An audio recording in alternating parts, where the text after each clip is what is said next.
नमस्कार दोस्तों, आज हम जानेंगे रासायनिक उर्वरकों के इस्तेमाल से भूमि में वर्तमान समस्याएं क्या आ गई हैं। हमारा जो रूट जोन है वो 6 इंच का होता है।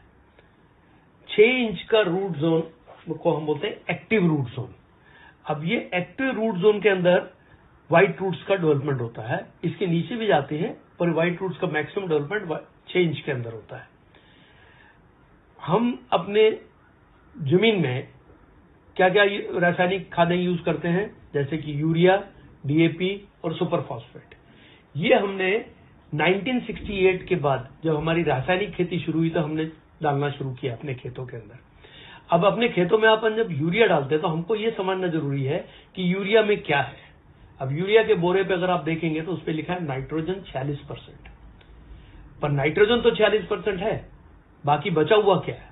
बचा हुआ 54% जो है वो सॉल्ट और कचरा है।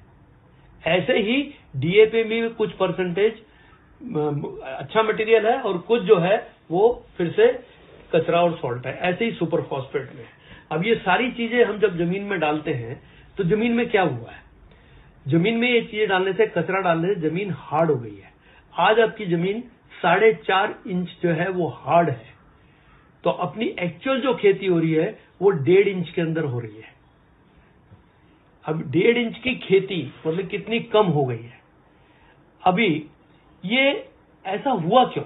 ऐसा होने का कारण एक है कि हमारी जमीन के अंदर केंचुआ होता है, जबकि 1968 के पहले हमारी जमीन में केंचुआ एक्टिव रहा करता था। और हम चौथी कक्षा से पढ़ते चले आ रहे हैं कि केंचुआ जो है वो किसानों का दोस्त है। वो अभी क्या हो गया है, जमीन हार्ड होने से वो ऑक्सीजन में काम करता है, ऑक्सीजन वहां पे कम हो गई है, इसलिए वो 3 मीटर खाली नीचे जाके सुप्त अवस्था में रह गया है।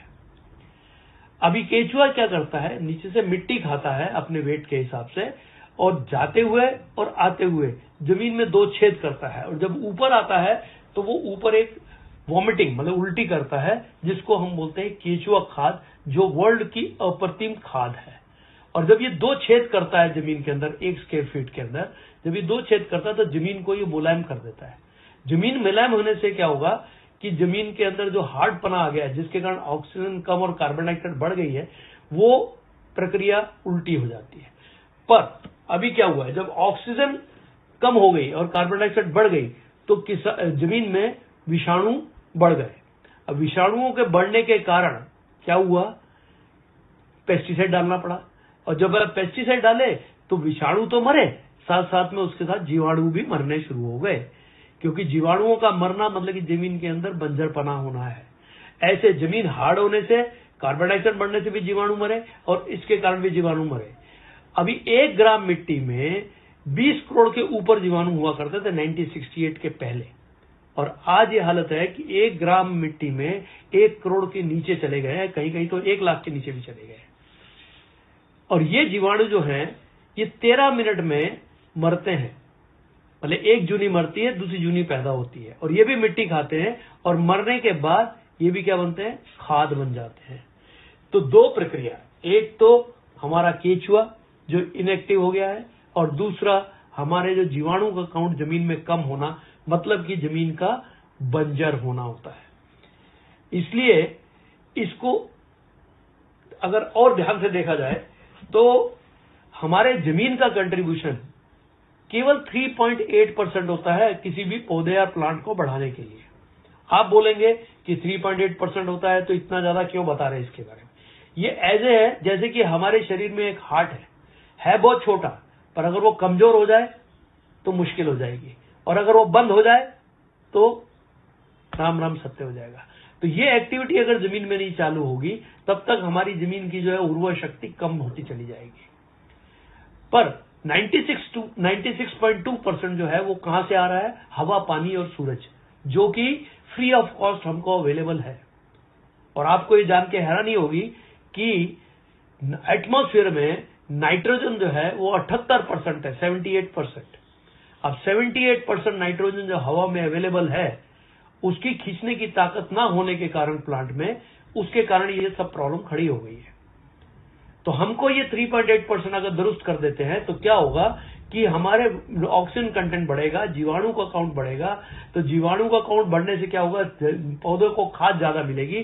तो रूट्स जो है वो ज्यादा खाना उठा के ऊपर पत्तों को देंगे, पत्ते जिससे बड़े हो जाएंगे, डार्क हरे डार्क हो जाएंगे, और पत्तों पे जो ऊर्जा है, खींचने की ताकत है, वो बढ़ जाएगी।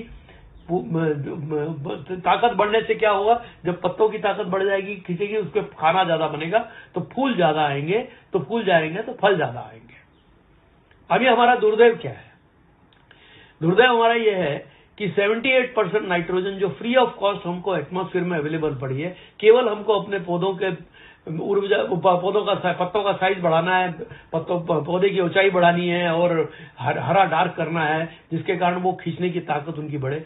हम यूरिया बाजार से खरीद के जिसमें 46% नाइट्रोजन है, और उसके साथ कचरा हम खरीद के अपनी जमीन में डाल रहे हैं। मतलब कि क्या हो रहा है कि हम उलट काम कर रहे हैं। इससे क्या हो रहा है कि हमारी जो शक्ति है, जमीन में जो ताकत है, वो खत्म होती चली जा रही है। ये जो भी हो रहा है वो गलत है। इसलिए अगर हमारे जमीन अंदर व्हाइट रूट्स ज्यादा होंगे और हमारे यहाँ जीवाणु का काउंट ज्यादा होगा, तो खाद बनने की प्रक्रिया भी ज्यादा होगी, और उससे क्या होगा कि वो खाद जो है वहां से जो ट्रांसपोर्ट होगी प्लांट के ऊपर, तो पत्तों का साइज भी बड़ा हो जाएगा, पत्ते डार्क ग्रीन हो जाएंगे, पेड़ के ऊंचाई बढ़ जाएगी। उससे क्या होगा कि वहां से जो 96.2% फोटोसिंथेसिस प्रोसेस जिसको बोलते हैं, प्रकाश संस्करण करना बढ़ जाएगा, जिसके कारण जो है वो ज्यादा खाना जो है हमारे पत्तों पे बनेगा। पत्तों पे ज्यादा खाना बनने से क्या होगा कि फूल ज्यादा आएंगे और फल ज्यादा आएंगे। Thank you.